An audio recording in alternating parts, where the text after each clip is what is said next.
live. Go live, man. Do it. What's up, everybody? What's up? What's welcome up? What's to up? welcome to the left half of your screen. Over there on the right half is Mr. Peter Martin. My name's Adam Maness. My name's Peter Martin. Oh, you said Yeah, that, I said man, dude. You don't know how much I've been looking forward to this. I know this has become fun, man. We did last week. We did John Coltrane's Crescent, where we just listened, and this week I think we're up in our game as far as just how everything's going to sound and feel and look, and Yeah, yeah. I hope people are just ready for more stank faces, because man. You know what? It's such a cliche, but you know what are you gonna do? What are you gonna do? I mean, you got Tain on board today. Jeff Tain Watts. It's like, what are you gonna Wait, he's on the live stream? No, he's Oh. he's on the album. Oh, I have a surprise for you too. You don't even know about it. I'm gonna surprise you and the audience. Are we live yet though? We never No, know live. what's We're going live on. right now, man. Look at we got comments on here, and let us know where you're listening to in with us in the world. Like we got Leroy, we got Tim, who's very excited. Tom, who loves this album. Billy, stoked to hear this album for the first time. Oh, you're Billy. You're Oh for a man, treat, my that's friend. what I was hoping. I mean, I hope people have seen it, of course. But and look, yeah, definitely let us know where y'all. But also let us know. I was thinking because we're always asking. We always like to know where people know. That's a good one. Let us know. Are you totally locked down, semi-locked down, or free as a bird? Those are your three choices. What up, would you buddy say we Rich? are? We're basically locked down, but with slight freedoms here. Yeah, Right. we're in Missouri. So Missouri is now kind of open, but we are in St. Louis City and County, respectively, which are still very much sheltering in place. And here at the Maness household, we are voluntarily going to shelter some more until at least June, I'm thinking. I don't know, man. I might just ride this out till Christmas. We'll see how it goes. Right. I'm digging it. You went out for a run this evening, right before this. I did. It was a beautiful night out, yeah. Yeah, I did A as little well. cold, but felt Cool. really San nice to get Francisco locked down. All right, Billy. We're gonna lock down some grooves tonight with Jeff Tain Watson and Kenny Kirkland. Can we get out. I know, man. a clap for Kenny Kirkland? The great, if there ever was great. the great. I like Jamie says locked and not loaded. Not yet. Jamie, not yet. Night's still young. Yep. I'm gonna come over here and wait. Are we on Facebook too, or are we just on YouTube? Yeah, man, we're on both. Oh, we're on both. Cool. Okay. Yeah. So I'm eating my dinner again. Sorry about that, but no s'mores this week. No s'mores this week. Dan says I'm way too dark. Philosophically, or I think a little bit of both. I just turned my Spirit- light up a little bit. I think it's more just comparatively to you. you know what? I'm gonna make mine a little darker. Hold on. Vamp, bro. Is that better? We got it, man. Is that a little better? Yeah, we're trying. Still locked down, out by Christmas. I know, exactly. Everything keeps. Is everybody feeling like they've adjusted to the new norm? I don't know are we supposed to adjust to it or do we not want to adjust to it? We don't want to adjust to it fully, but we have to adjust to it. I mean, I'm not looking forward to the some economic turmoil for sure, but I'm definitely. I think this change of pace is like I was telling Heather. I was like, we should do this every 10 years. We just take a couple months and just kind of like chill. Right. It's nice, it's good for the soul. I feel like some of it, some of the isolation, the time with family, the food, as you can attest to. Exactly. Did you eat So- dinner yet?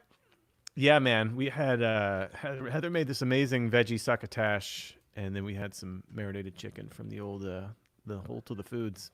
Okay. Good stuff. Megawatts, exactly, Jamie. That's what I'm talking For sure. about. So yeah, so if you don't know, we're listening to Kenny Garrett's Songbook tonight. That's not Kenny G's Songbird. Two different records. Man, too drastically. Doesn't Kenny Garrett? Okay, I'm gonna. This is surprise number one. What? Hello, Hey, Mr. Doolittle's in the house. No, what was it? What was the cartoon? Dr. Doolittle. No, Mr. Magoo. That's Mr. before his Magoo. time. Remember he had the big glasses. Yeah. So yes, drastically different. Doesn't Kenny Garrett have a song called "The Real Kenny G," or did somebody else write that about him? I think one of his cohorts wrote that about him. What's up, Brian? Solitude, exactly. For sure. Aaron, what's up, Aaron in UK? Good to see you, young man. Love when you play the tune. Yeah, exactly. I've been thinking Man, about so I was wondering, but just before we get going, what do you remember the first time you heard this album?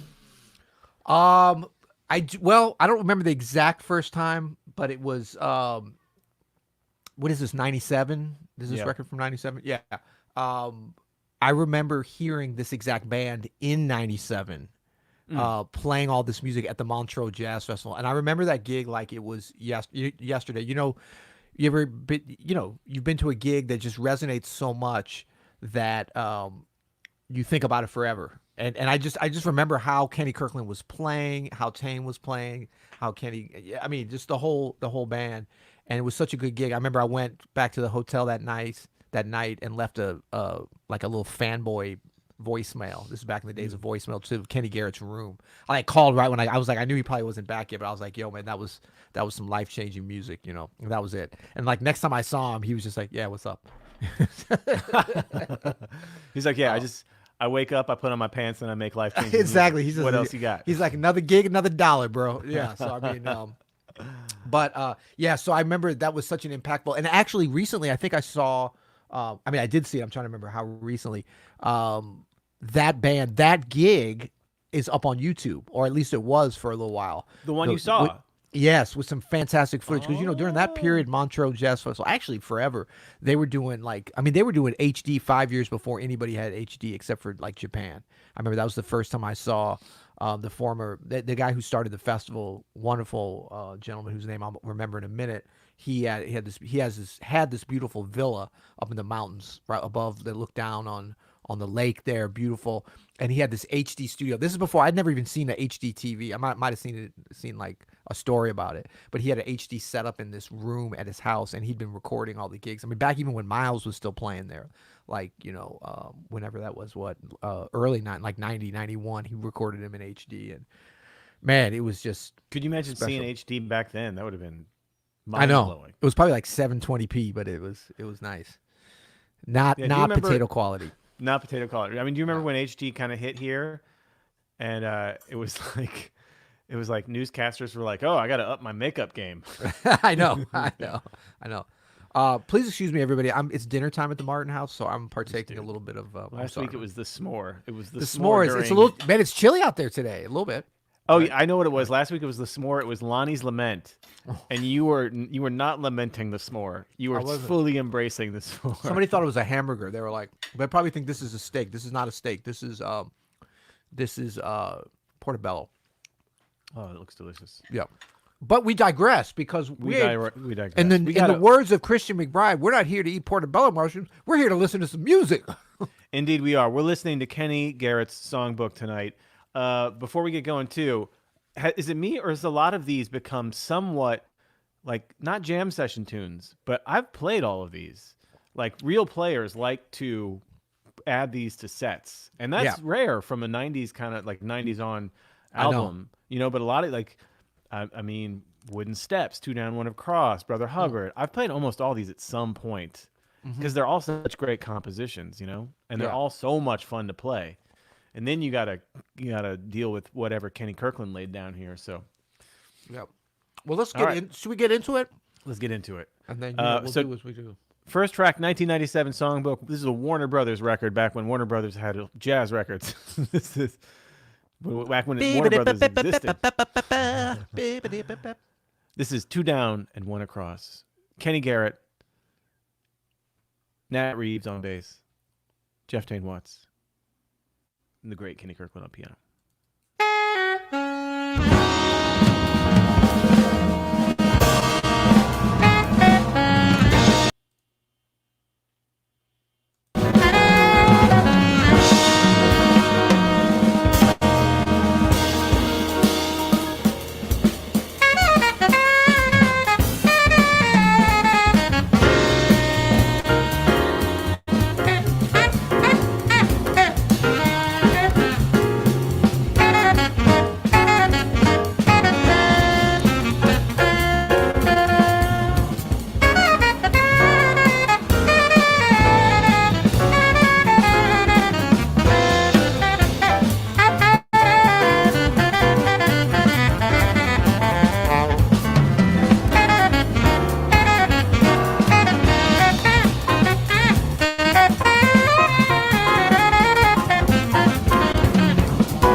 I mean, that's one way to start an album. Hello, no appetizer, right to the portobello. Man, I was just like furiously writing notes here because I'm getting excited. Man, so much going on. Yeah, and I'm so happy. Somebody who was that said this is their first time hearing the album, and they were excited, man. Yeah, first time hearing the album beautiful rhythm section is killing it. That's an understatement. Yeah, it's just so swinging, man. Yeah. I mean, it's you know, I think. Well, let's just talk about, before we even. Yeah, exactly. Lyndon, claps. The energy, the vibe, the pulsation. To me, that track, Two Down, One Across, has such an urgency. So it sets the tone for this album. And I remember when they played live, they started with this tune. They might have even played. I don't think they played the exact order, but it was close to it. This is such a great set. This is such, just like last week, and probably like we're going to see every week with these great albums are great sets. They have a great order. They set things up. They're not just great tracks, although we could stop now and everybody go to bed happy. But the choice of this tune and the way that they played it and it being first sets a very urgent tone to this album, which I think is great. And even though it's going to get very introspective later on, for sure, but that makes that even more meaningful. Like there's an urgency to get to that, and look, Tain is just setting the tone.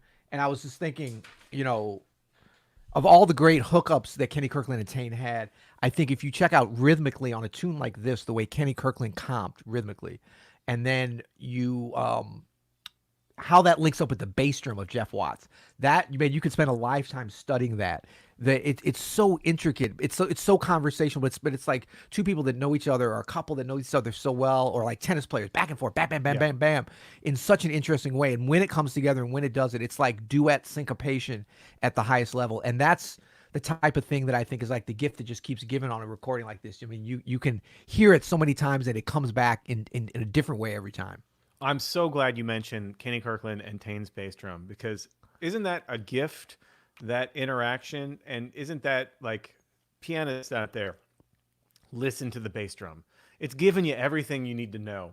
And especially if a drummer's like Tain and they have these huge ears and are just constantly both pulling and pushing the music and reacting and stating things that are important to the music. You can get so much out of the bass drum more than anything else. I think we're drawn towards the cymbals because they're right there on eye level, and they're, you know what I mean, and like they're loud and they're shiny. But but that kick drum, man, it's in there, and it's literally the heart of the music and the heartbeat of the music, and it is telling you all you need to know. So if you're ever having a problem like, what's going on with the drummer, what should I be, where am I getting this information? Get it from the kick drum. And I love you brought that up, because this track just, I think it's a great example of that. And I love that you brought up the set list, because I wrote down set list too, because I was thinking as this was going on, like, I'm adding this to my repertoire as just a pure set opener, right? Because it's so fun. How fun would it be to set the tone of a gig? And so my question to you is at that gig at Montreux, did they open the set with this? They did. I distinctly remember that. I don't remember the rest of that's what I was saying. It may have even been the same. It felt like they just played the record. They definitely played most of the material from him. Yes, Kenny Kirkland is lit. Exactly. Word. I think so. I think that's an accurate statement. I think, there's different levels of like nuance and sophistication. You know what it is? It's like there's different levels of just badassness. Okay. Yep. So Kenny Garrett, great player, obviously. So there's that. Great composer, great band leader, great, combiner of different personalities in an interesting musical way, which is part of being a band leader. Great putting the set together. Great, you know what I mean? Like it's like each one is a step up, and when you attain that on a record, it's really, hats off to Kenny Garrett. I know we started out talking about Kenny Kirkland and Jeff Watts, but Kenny Garrett, and I mean, I actually talked to Tain a little bit about this, and Kenny Kirkland a little bit. I was lucky enough about this band and stuff, and like their joy and warmth. They didn't play together a lot with these Exact Four with Nat Reeves and everything, but they did for a while. This was a band, and this record was so influential. We always think about later on, and I know a lot of younger people like, oh, that record. But I mean, when it came out, it was like, we played the night. Did we play the same night with Joshua Redman Quartet at the Montreux? It was either the same night or the night. No, it was the night before. and we were just still there.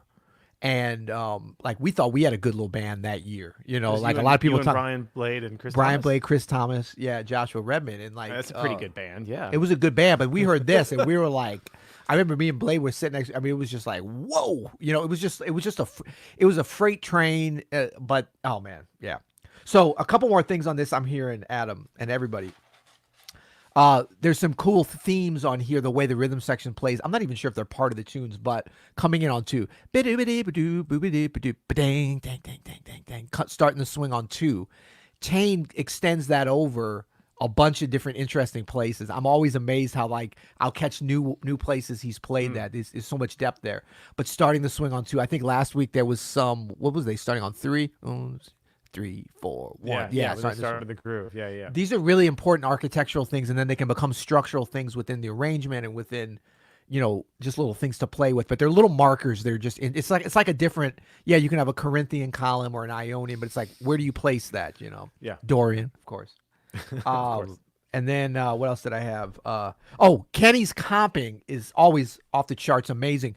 Yeah. But don't sleep on his decisions on when to lay out and when not to. Like on this one, he lays out, and then Tain really, like, he leaves room for Tain at just the right time.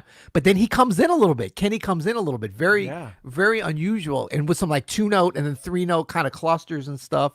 And that's on Kenny Garrett's solo. So that's something to go back and check out. And I mean, to me, it's just like, this is the epitome of what we used to call burnout. I don't even know if they still use that term. But E minor burnout. Yeah. It was just like burnout, where it's just like you play over whatever. This does have a structure and changes, but it's like, part of it is we could talk for days about it, but part of it is like the resolution's not always being on 1 or the and of 4. And so that's starting to swing on 2. A lot of times Jeff Watts will wait and do the final crash on like 3 or 4, or even the second measure after it. And, I mean, yeah. What's up, Montreal? Oh, yo. Should we head on to November 15th? Montreal. Let's do it.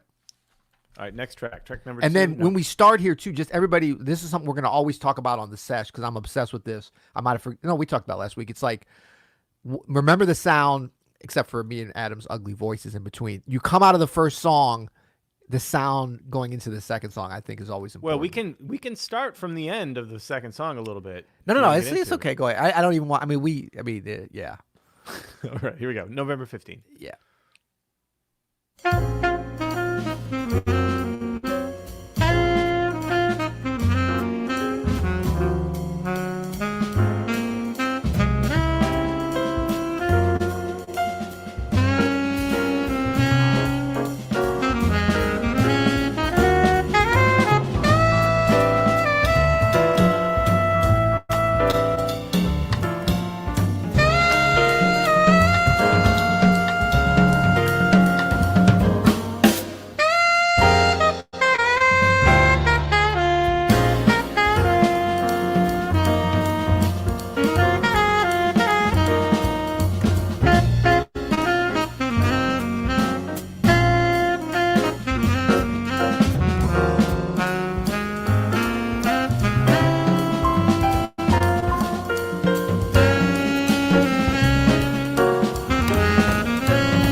man, dude. joyous. This record is joyous. AF. I mean, it really is. It really is amazing. I think that's Yeah, kind man. of the spiritual theme to it for me.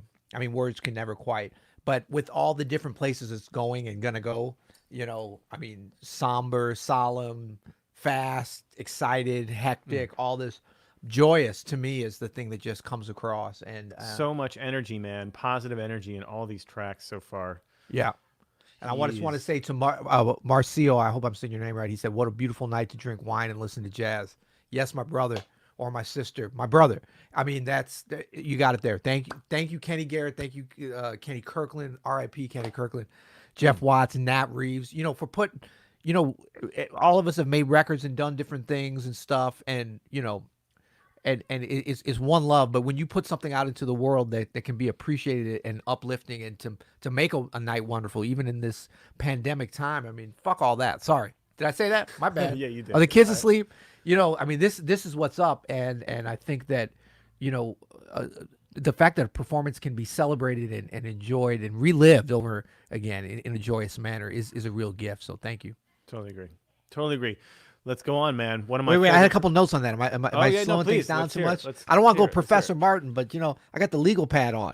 I'm going to make a legal case that this is a badass record. All right, I put this in front of you, Your Honor. Who's arguing against this? No, exactly. What kind of shady ambulance chaser is arguing against this? Exactly. Okay, so I love Kenny Garrett's just on that track, his relaxed vibe over what is still a somewhat urgent, rhythm section swing, as it should be, as it is. But Kenny Garrett just totally relaxed and just laying in the cut, totally in the cut. Sure. And then big shout out to Nat Reeves. We're not going to always talk about him enough because he's the bass player, and but his intonation and like going up on those tenths at the beginning, that's anybody who plays bass, that's some hard stuff he's doing, and he nails the intonation on that. I actually really like his very present sound. It's not always my favorite kind of bass sound, but he is crushing it on this record, and it just fits so well stylistically, Yeah, and just solid. I mean, from beginning to end. But then, when Kenny Kirkland starts this solo, like, a lot of great Kenny Kirkland playing on this record. I mean, every note, and I'm not exaggerating, but this solo, I think in a way, because you got that, like, he does some straight up Wynton Kelly, like he's starting at Wynton Kelly, but then he very quickly goes Kenny Kirkland. Somebody said Herbie for sure. I mean, saw that Herbie yeah, that was his man. yeah. But once like his feeling for triplets, do boop boop beep boop bing, like when he goes into that delayed triplet thing, it's just so. And I mean, for a modern jazz piano player, and I mean, even Herbie and McCoy and everybody, I would say for danceability on a modern jazz solo, to me, Kenny Kirkland did it. I mean, his groove was thicker than anything I'd ever heard. That lick that you just, or that phrase that you just said, Yeah. Another cool thing about that phrase is something that he does a lot on this record, especially, which is he goes sort of seamlessly between single note stuff, and then he finished that phrase with some slick fourth chords, Yes. Like, and he just goes in and out as part of the general melodic content so seamlessly, and it's just perfect, man. Yeah. I mean, it's just so cool, like to adding those chords, like they're just, like he's bringing up the orchestra for just a bit and then taking down just to the violins again. It's really neat. Yeah, absolutely. Cool. This next track on here, Wooden Steps, one of my favorite tracks on this record. Yeah. Love this song. All these, can we just give a shout out? These compositions are so Kenny Garrett, man. and they are so like if you haven't played any of these, try Two Down and One Across or Wooden Steps. They're so much fun to play. They're Well, really and fun to- actually, I was going to say, this might be a little controversial, but this will be fun for folks in the comments, maybe as this is playing, if you want to comment. To me, I was thinking of 4 composers, and I'm sure I'm leaving some out, of the 90s, the best composers, like kind of our generation, or you were a little young. World's oldest millennial, Adam Maness. Thank you very much.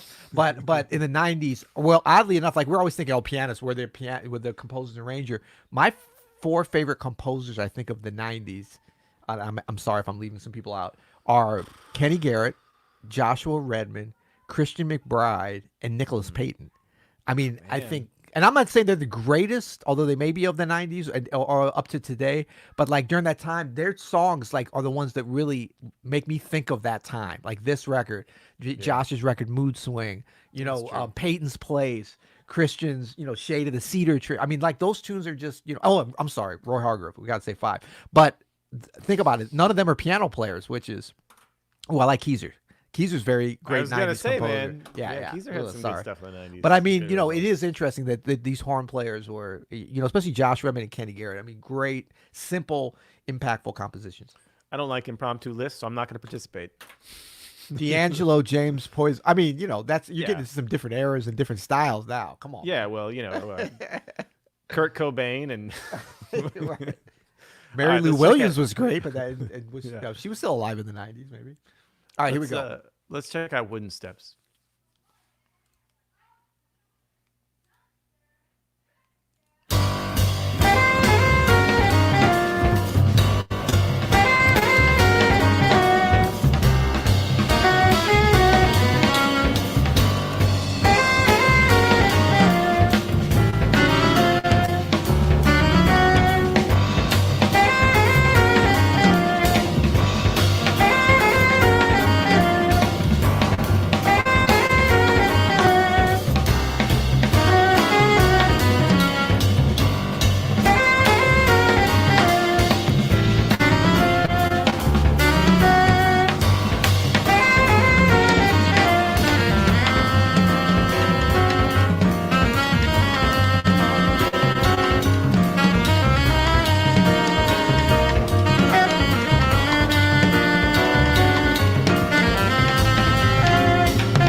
Unbelievable. Unbelievable. Amazing. That was all right. Amazing. Oh boy, I got some more notes, sir. Your Honor. Well, I'll say. Nobody's arguing against you, man. What's our favorite attorney from New Orleans? Oh yeah, what is that guy with the billboards? Oh man, I'll say so. Well, I'll say I profess that the Kenny Kirkland solo was magnificent. I dare anyone to. It was absolutely. Okay, so recurring theme that we're starting to hear is if you want to break this bad boy down, there's some big structural things that are so simple yet so effective when so well done. Playing free and open rhythmically and harmonically and melodically at the end of the tunes, which they did, and sometimes at the beginning too. It starts out, the whole album starts out, remember, bip bip boo wee. Free, yeah, exactly. It's free, like that sets the tone. So I mean, like now, but it's always fun when you come back to some of those themes, and they do that a lot here at the beginnings and at the ends, certainly in the middle sometimes, but especially at the ends of tunes. So they did that here a little bit less than the last two, but that's a super cool thing. And then, like, to me, this track is just like full on Burnout. You know, we were hinting at it earlier. Like now they're just like totally embracing it. Yeah. And you know, Kenny Kirkland has these cues. They're like melodic cues to Tain in the Burnout to just go next level. You know, it's kind of like you're going. Remember in the Mario Brothers, you're going and then you go over that certain star. And it's like you got a few seconds of that. Kenny Kirkland, and a lot of times they're like bing bing bing, and then Tain's just like, oh yeah, let's do it. You know, and I mean it's just so thrilling. It's so thrilling and it's so authentic and it's so like not we have to end here, we have to end together. It's just like bang. I mean it's so chaotic. Yet the groove and the danceability of it, surprisingly, even at this tempo, to me is what holds it together. And then that's how they can play so chaotically. You know, a lot of players can play chaotically, but there's nothing like holding it together really, which can be interesting ways of playing too. But to me, this way of playing, you know, call me old school. If I have one fault, it's that I'm old school with my rhythm sections. Man. I love Jeff Tain Watson, Kenny Kirkland, and Nat Reeves. Man, someone commented. So someone had a great comment up here. Yeah, Lucas commented, I'd be both delighted and terrified to play with those drums, which is a funny comment. But I just wanted to tell a quick story about our mutual friend and great bass player, Bob DeBoo. Bob's a great player who I've known. The mayor of St. Louis. He really is everywhere, and he's an amazing bass player. And I've known him for years and years and years. And in the last couple of years, he's just really gotten some of the due that we all know he deserves. And this past year, he was on a tour with David Sanborn, and the band was killing it. It was Bob and Jeffrey Keyser on piano and Billy Kilston on drums. But a couple of gigs, like a leg of the tour, it was Tain on drums, and Bob is like texting me like, "Man, I've never been so excited and nervous in my life about playing with someone." And then I knew what it was like from your question here, Lucas, to maybe answer it, because every picture of Bob on that I've seen of that gig, he's smiling so wide. He seems so thrilled to be, you know, on the side of Jeff Tain Watts. And later he said, you know, it wasn't always like, you know, it was he's holding you accountable, and it's intimidating because he's Jeff Tain Watts or whatever. But he said it's fun, you know. And I know you play with cats like that all the time, but like, you know, as someone who might be coming in from the outside, he looked like he was having a great time. Yeah, well, and I'm not surprised he was smiling. Jeff Watts is very as fierce as he is, you know, behind the drums. He's like a super kind and like welcoming person. So I got a chance when I was like 15 years old to sit in with Winton. Winton invited me to sit in when he came to St. Louis. I didn't know what I was doing. He was like, do you know Softly as the Morning Sunrise? And I was like, and they just started playing it. That's the tune I sat in on at the Westport Playhouse out there on, doesn't even exist anymore. And Jeff Watts was the one who was like helping me along, like, you know, kind of giving me cues and stuff. Nice. Like, and then he was so cool. Like every time I saw him after that, he'd be like, what? You know, he's got a kind of high pitched voice, not quite Lou Donaldson, but close. Here we go. He's got a little bit of what's happening, Peter? You know, it's not what you expect from him, you know. But what a loving soul and what comes across, and we're gonna hear it coming up. You know, the other side of Jeff Watts. This has been the fierce, urgent side, but We're gonna hear Yeah, it's a some other shame they stuff. just don't have any power in this band, right? I know. Okay, so Tom said, are these cues left over from Winton's band? I know he talks about, yeah, for sure. I mean, I think, I would doubt if they ever talked about it. It was purely musical, I'm sure. I've never asked them about it, but that was definitely something they started to develop. And I kind of made a note about that too. You know, to me, Winton's band with Jeff Watts, Kenny Kirkland, Charnett Moffett, and then later, Bob Hurst, and then later Marcus Roberts. But like, as great as that band was, and that was like the first band I saw live when I was a teenager, I was like, oh my God, I want to do that. As great as that was, to me, this band achieved, I wouldn't say more, actually, in a way, it just kind of kept extending that kind of a vibe. And I actually got into a drag out argument with Winton one time about this when I was playing his band years ago. Early, yeah, I don't know, probably mid 90s, and no, late 90s. But basically, Winton was like, man, what's my favorite record? What's your favorite record of mine? Winton asked me. We were at the Monterey Jazz Festival, like walking around, hanging. And I was like, that's easy. Black Coats from the Underground. I was like, I like a lot of your records, but Black Coats from the Underground. He's like, nah, man. I was like, wait, you said what's your favorite record? He's like, man, that record's sad. And I was like, what are you talking about? Everyone loves that record. And Winton was like, man, I wasn't playing anything on there. I was like, well, I don't know about that, but it's a killing record. And I was like, Kenny Kirkland. He's like, nah, man. He's like, we were just starting. His thing was they were just starting to get to their thing at that time. And I feel like they had a thing on that record. they had a great thing. But in some ways, like, you hear Kenny and Tain playing on this, and maybe it's next level from that. It's all great. But yeah, for who said that? Tom? Yeah, that it's absolutely an extension. Well, let's keep it going here. This is a beautiful song next. Sing a song of song.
Okay.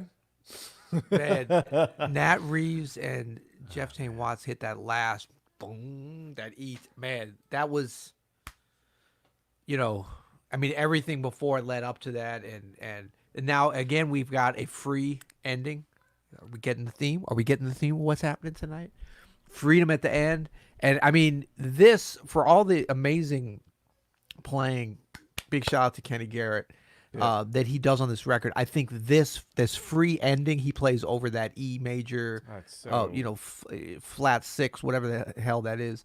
I think this is kind of the pinnacle of this record for him, and it being right in the. I love the symmetry of how this record is set up. This is right in the. Are we on the middle tune right now? Yeah. Like halfway through? Yeah. So I always feel like that's the meat of the set. It doesn't have to be the best or the most important, but it's got to be something meaty. I mean, you got the hamburger, you got the Portobello burger, right? You got the Beyond Burger. It's right in the middle of the bun. That you can't have some alfalfa sprouts in the middle. You got to have something. You got to have the meat in there. And so I think, I mean, who knows if Kenny Garrett, he probably didn't even have to plan that out, but he did it. Like, that's the important thing. And what he played at the end there, I mean, it's a spiritual peak. It's a spiritual peak for that shows you what he's made of. Obviously he can play. He played a bunch of cool stuff. He can play fast. He can play swinging. He can do all that. But he dug deep. Somebody said that, right? He was digging deep. That was absolutely right. Totally to true. me. He dug deep. He'd been playing deep. Love how hard he digs into this scale and gets it. Yeah. To me, he's digging deep there at the end. And you alluded to this formula that's been set up now of some free stuff in the beginning and or free stuff at the end. And, just because something's formulaic doesn't mean that it's repetitive. Each time it happens, it's not like well, here's that free thing again. It just feels like such part of the overall story of the album and the sound of the band. And they do it so well. It's like, would you say that, same kind of thing about Love Supreme, because it uses that similar device to go between tunes. Yep. I'm kind of questioning how much I use that device now. Do I use it enough? I don't think I do. I know. No, I mean, you can't have too much of a good thing. But the thing is, it's varied by the different kinds of tunes. Like, this tune is very different than anything else on this record, actually. And there's a couple other tunes like that. I mean, this is not Burnout. This is not like I love the way Tain starts playing, because it's almost like this is such a departure from the rest of the record, and he plays it that way. Like, the groove that he ends up playing, he almost if you listen to it, and we got a lot to go on, so I don't want to go back. I mean, I do want to go back. I want to go back and just bathe in the Jeff Tain Watts warmth of that groove. Right? But I mean, it's such a genius thing. Yep. So he doesn't just go into that great groove. He makes it sound like he's just coming up with the groove on the 6th bar or something. I was trying to count it out. I never counted this out, but I was like, all right, let me put on my analyst thing. But if you check it out, he's just kind of playing quarter notes at the beginning, and then he kind of falls into it. And I mean, if he just went straight into the groove, and I'm sure he knew the groove, and I'm sure he came up with it. I'm not sure Kenny Garrett was like, okay, play the, he came up with this great bass on the doom, doom, ding, doom, based on the bass line. So, but the fact that he just kind of falls into it casually, like he's just falling into a dinner party. Wait, what's happening? Oh, I'm gonna go over there. I mean, that makes it all the more impactful. And I think the fact that this tune is so different than the rest of the album, it's in the middle, it's the meat, it's the hit, as it were. It's such a strong. You got two melodies going on. You got the bass line and the. I mean, it's great. And then that harmonic thing, I've been playing this tune a little bit for the first time in years. I mean, if ever, actually, and solo piano and the things that you can do with that, that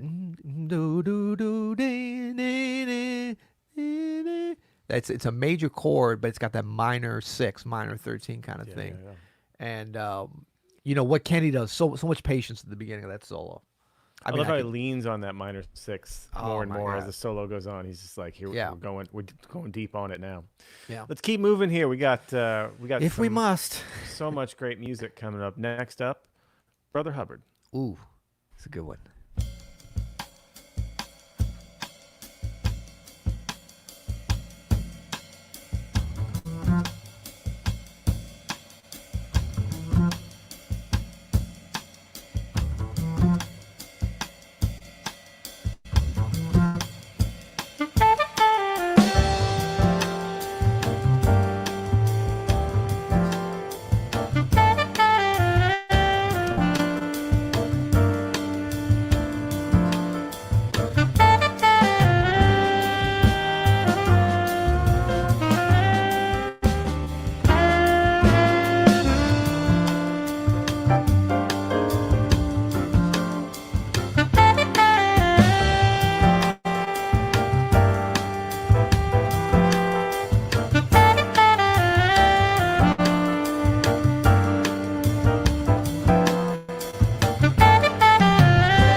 man, I love Tain's cymbal work always. Like if he's grooving or if he's doing that fun stuff at the end, man, master of the cymbals. Woo. Now we're just having fun. Now we're having, man, this is like, I'm telling you, the programming on this record is so genius. This is smooth jazz. This is a smooth jazz cut. It's literally the most soulful, hippest smooth jazz ever. Yeah. And It's a you're groove. laying it down right after like the meat and potatoes part of the record with that groove. I mean, this is still so meat. I mean, the whole thing is just deep. But It's this red is clay, giving you, right?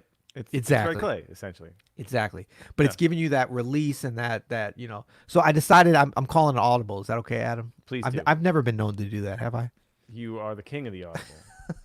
I'm like a quarterback that does not understand the playbook and just calls his audible. So I put in the comments, I'm gonna pick a like, pairing. Omaha! I'm gonna pick a pairing wine each week for the album. This week is Guido Vado Tangelo Barbadasti, smooth and sophisticated with lots of depth and layers, just like the real Kenny G. Here's to you, Kenny Garrett, Kenny Kirkland, Nat Reeves. Thank you guys. Jeff Tain Watts. Yeah, so I love that I love that brother Hubbard. I mean, big shout out to Freddie Hubbard, of course. And yeah, Groovin, Red Clay, you said it. So Bill says here, you should post the wine pairing in advance so we can join in. That's a great You know idea, what? man. Yeah, maybe I'll do that. So I'll need to yeah, no, that's great. I got lucky this week because Kelly opened this, but this totally fits with that. So Should we keep it rolling? Let's do Ms. it. Baja? One thing I want to just say on that one, and I meant on earlier, is like for sure on some of the earlier tracks, but check out when Jeff Watts plays a backbeat. Like there is a very sophisticated on Brother Hubbard, the way he plays the backbeat and the way he offsets it. His snare is, oh man, funky. Okay, sorry. That's all good. That was so smooth. My legs are hairless. Isn't that great? Here's Ms. Baja.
Man, for me, that track is such a lesson in comping from Kenny Kirkland, Yes. behind Kenny Garrett's solo.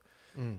And Kenny Kirkland's comping in general is, I hesitate to say busy, but it's thick. Yes. You know, he's not Busy with a purpose. busy with a purpose, and I think it's a very inspiring thing to hear, because I'm always worried that I'm just overplaying or whatever, but there is a way to play a lot or play thick underneath the soloist that's still very supportive, and this proves it, you know.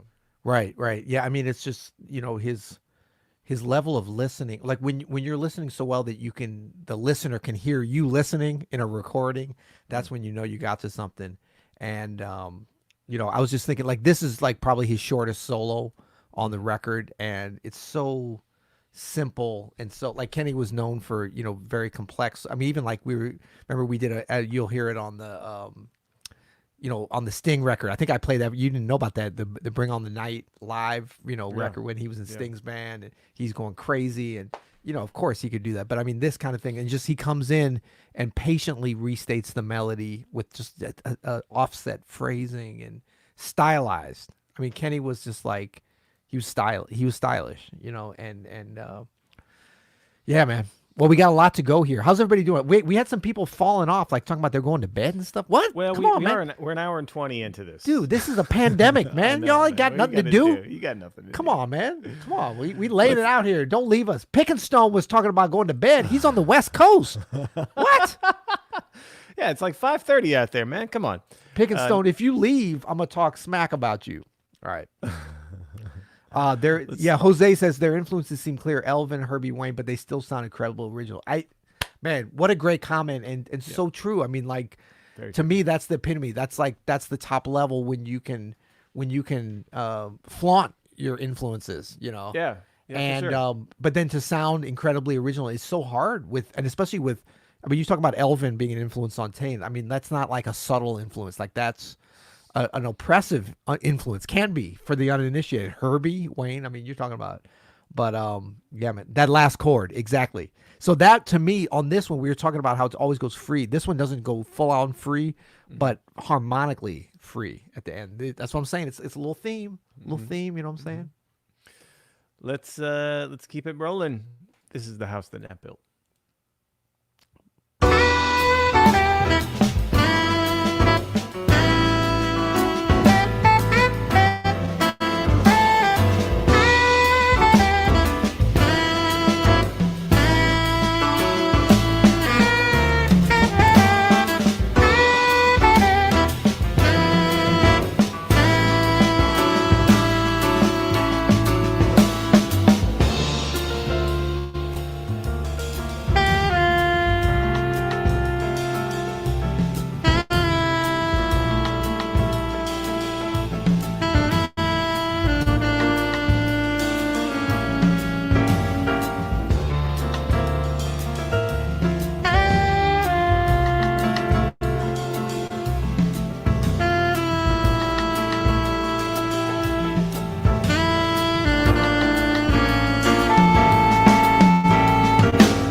Me likey.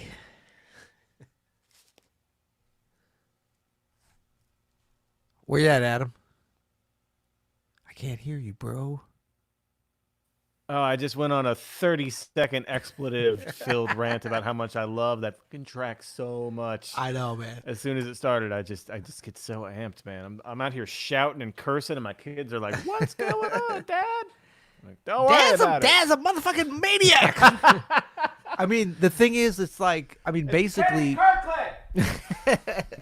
one day you'll know.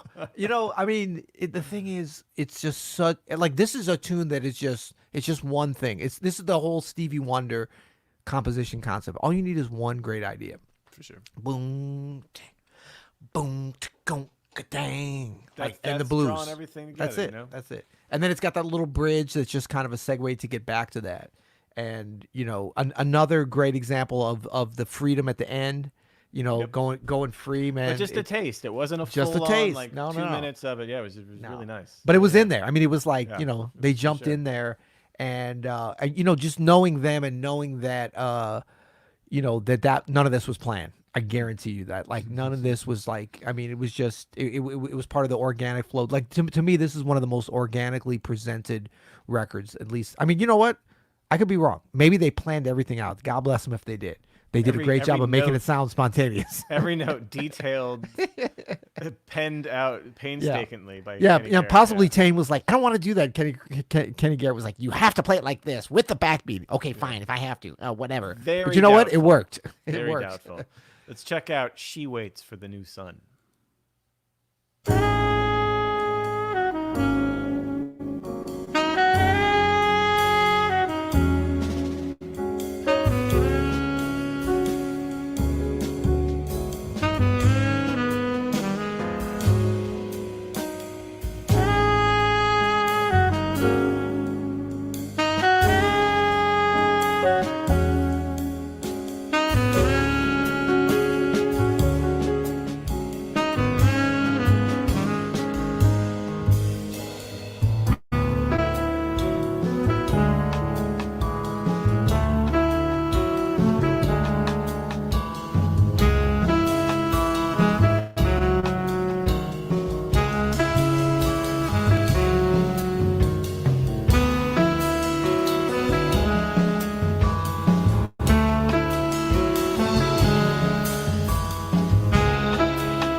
Question mark.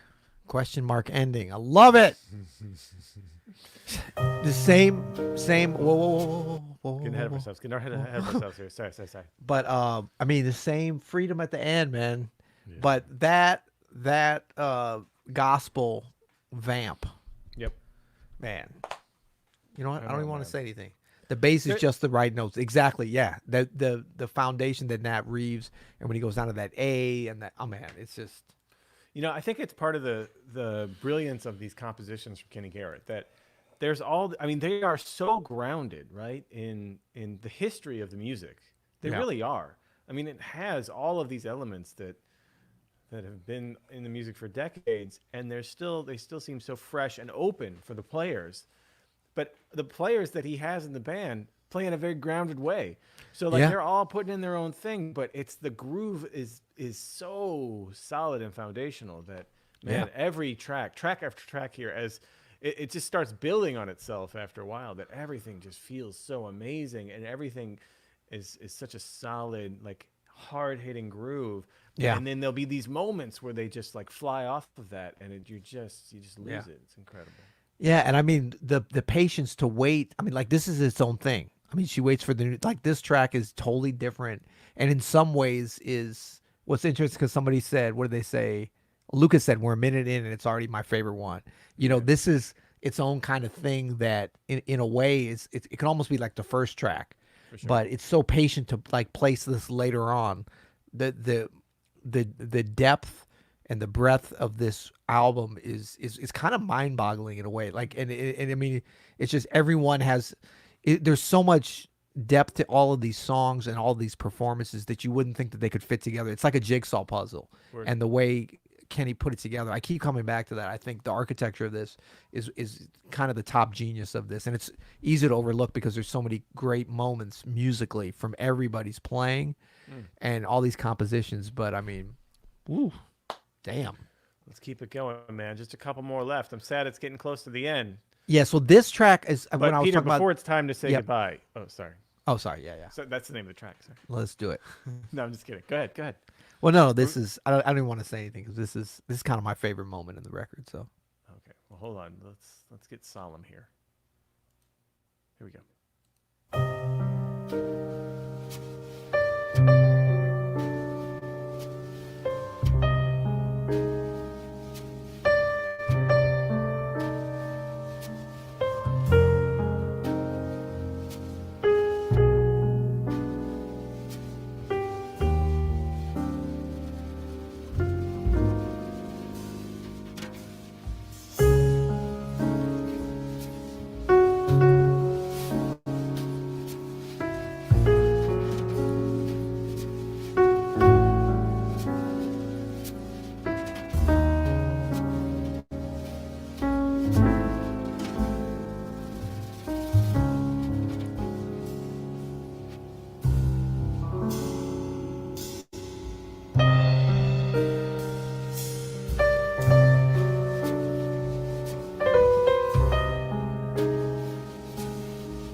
lot of great moments on this record. I mean, to me, that's, I can't even, it's all a journey. And like somebody just said, what did they say?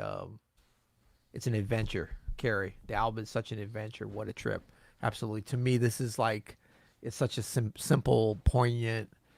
Kenny Kirkland's piano phrasing, like, is so much clarity on this that you hear, his tone. And it's Kenny Garrett, like that restrained blues yearning kind of sound. When he comes in on the melody there, that's one of the great entrances, and his intonation. And it's not like that. I mean, his intonation is very perfect from the technical standpoint, but it's also like, it's just, he comes in a way that's organic. It's organic, like, I mean, not like, an organic mango, like an organic, I don't know what the hell the organic, just it falls in, and it slides in, and it blueses in, and man, hats off. Yeah, that whole setup to him coming in with the melody, to me, that just solidifies this whole record, and the creativity behind all of it is so.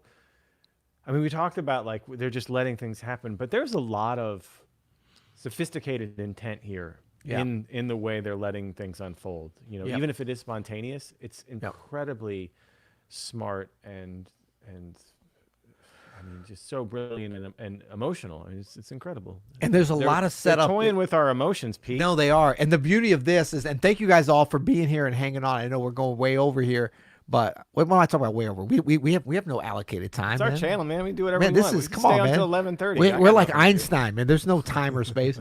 But I mean, the fact that like when you listen to an album, and we don't do this enough, and I actually do this a fair amount whenever I get the chance, which has been a lot lately, actually. But when you luxuriate in a complete album from beginning to end, like we are, and really we're screwing it up by talking about it. Let's put that. But you know what? That's what we do, Adam. Come on.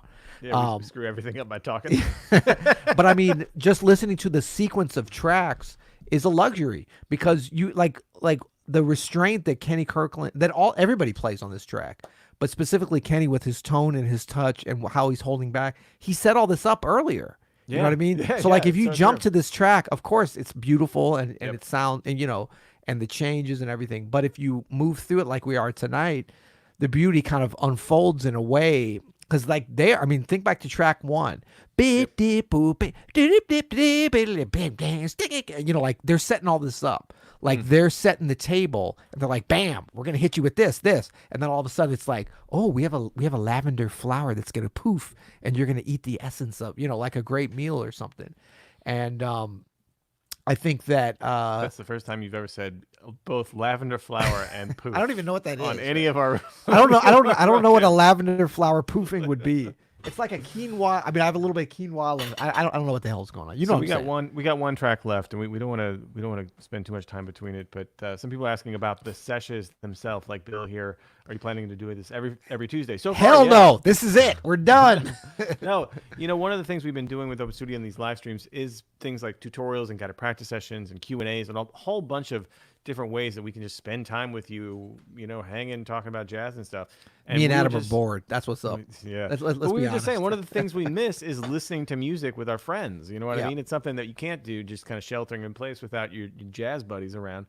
Your listening peeps. So we're just going to keep this rolling until we get bored with it, pretty much. Yep. And someone was saying a couple people said they didn't know the album, which I love. I mean, I love the folks that know it, but I'm even more excited for the folks that don't, because to be able to introduce something like this, and this is not a totally underground record, but it's not Love Supreme, No. But I think it's in the discussion, especially when you talk about the great record. I mean, for years when people will be like, what's the best records from the 90s?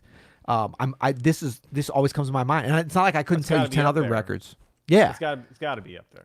It's just, for me, it's my favorite. So it doesn't mean it's the best. It's just, I'm like, if somebody's asking me, so great for that. We have a link on the YouTube too, if you want to pick it up on Amazon. And I mean, the thing is, like, I mean, stream it, whatever. Like we're and hopefully the sound is good. Like we stepped up our game from last week. We're going to work next week. Just to let you know, it's hard to stream music legally, and we are doing it legally, but to get the sound good where we can both be on here. So we're trying to learn on all that. I know we're still not at full CD quality, but you can pick up the CD below. Are you on the Canon camera tonight, bro? I'm on the Canon. How do you like that? Is it Man, too good? Last week, this cat is on his iPhone, Yeah. out on the back porch, and I'm Right. like, well, I can't get on my Canon because what if he shows up on a Motorola flip phone? What are you on your webcam? On your Yeah, I'm on the webcam. Next on week your I'm iBook? going- On your blue Oh, iBook? jeez. I'm going full Canon next time. Screw this. All right. I mean, let's finish it out. So we just heard how the penultimate song, right? The song. So are we going to talk about what's happening in the future on this after this, or you want to do Yeah, that now? yeah, we'll talk do about it the future after. Okay, this. so Let's stick around finish because it we're up. going to This just is do a quick thing at the end. We're going to talk about that. Sounds of the Flying Pygmies. Yes.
Yeah, man. Kenny Garrett songbook. Man, amazing. That's Kenny Garrett, Nat Reeves on the bass, Jeff Tain Watts on the drums, and Kenny Kirkland on the piano. Yep. Holy R.I.P. smokes, R.I.P. man, that someone in here said very astutely, this album, in with authority, out with authority. So great. Ooh. I don't know your feelings on ultimate tracks on albums, Pete, on last tracks, but mine is that there is some connection to how we started. It's got to be part of the story, right? And a story Bookends. needs an ending, exactly. Yep. And with the way this album is programmed, with the journey it takes you on, it's no surprise that they have just absolute like perfect period on the end of it. Just a way that it leaves us lifted up from taking us kind of down and inward from the last few tracks, and just goes out and, Yep. and just all love. It's amazing. Absolutely. And, as is fitting for this record, because of all the badass stuff that everybody played, this is not like they don't have to dig down and like, oh, we've got to do the ultimate track. I mean, it's great playing, but it's like succinct. It's one of the shorter tracks, and it's like, it's basically just saying, yeah, you got it. That was it. No, you know what it is? This is like, you're welcome. You are welcome. And I think that, we mentioned it several times, but the architecture on this record is one of the geniuses. There's so many layers and levels. It's just like, if you go to a beautiful art exhibit or whatever, you can come back and look at it. You can go backwards to four. I mean, this record, probably if you listen from the end to the beginning, would still be just as brilliant, because there's so many great things. But this is almost like, this track is almost a summary. It's like, at the beginning of the opera when they do the overture, this is like the end when it kind of wraps everything up and like pulls it together. It's like, oh yeah, just in case you forgot, all the themes. It's the gift that gives on. What do you say, man? Should we do this next Tuesday as well? Let's do it next Tuesday. And what I was going to propose, because I kind of threw it out there, like we could do, are you still going to be on your no wine next week though? Or what doesn't matter? But I would encourage you to have your pick. Okay. I'll be just drinking my Topo Chico, but please pair a wine, because you are an excellent. No, I mean, I do have a small wine cellar, right? Amateur right, sommelier. Yeah. right over pair a here. wine, man. I think it's a great idea. And people that would were be fun. requesting if we put it out beforehand, people can grab a bottle and we can all drink together. Yeah, and I'll try to make it something that's not like, I mean, we drink very simple stuff here, actually. This is nothing crazy, but I'll try to find something that you could find anywhere in the world, just like a region or whatever. But the most important thing is the album. So let's just talk about this album, because we don't know what we're going to do yet, but we want it. Oh, Mulgrew Miller. See, I'm seeing some Wingspan. Oh, come on. I love Mulgrew. So what we could do is send us some suggestions. Actually, just drop them in the comments here, and we'll consider those. And maybe we might even do a voting situation. Could we do that? Yeah, maybe we'll have Sam send out an email and get a vote for everybody. Or you Bill can just says vote. pick a wine we can actually find. Except no. I'll find something. I'll be like Barefoot Chardonnay. No problem. Yeah. Barefoot Chardonnay. Right on. No, but we might get down to some finalists. So drop some albums that you might be thinking about. And Mad Dog 2020. Come on. Mad Dog, they hadn't made Mad Dog since like 97, at least, like when this record was made. But drop some albums that, okay, just to let you know, an album that we're not going to be doing that I actually wanted to do tonight, but we cannot, there's no way to do it online that we know is Keith Jarrett. It's actually anything from Keith Jarrett. I wanted to do Facing Anything You. from ECM we can't do. Yeah. They like, as soon as you go online with it, they block it, whatever. Instagram votes. Yeah, maybe we'll do a little Instagram votes. We can get some love That's over a at the great Open idea. Studio Instagram. That's All right, a great idea. Keith Jarrett Trio. Brian, we can't, I mean, well, actually, you're our legal counsel. If you can work it out but between the next week with the ECM powers to do it, like, we'd love to do it. But drop what you want to do. I think just be thinking, everybody, we're open to anything, but be thinking along the lines of, I know we did Crescent last week and then Songbook. Yeah. These are very different, but in a way, they're similar in that, like, it's a journey from beginning to end. That would be fun if we can do that kind of I record. kind of want to do a piano trio next week. I know. Switch it Well, up. I already know what you're thinking. Can I throw it out there? Yeah. Ahmad Jamal live at the Pershing.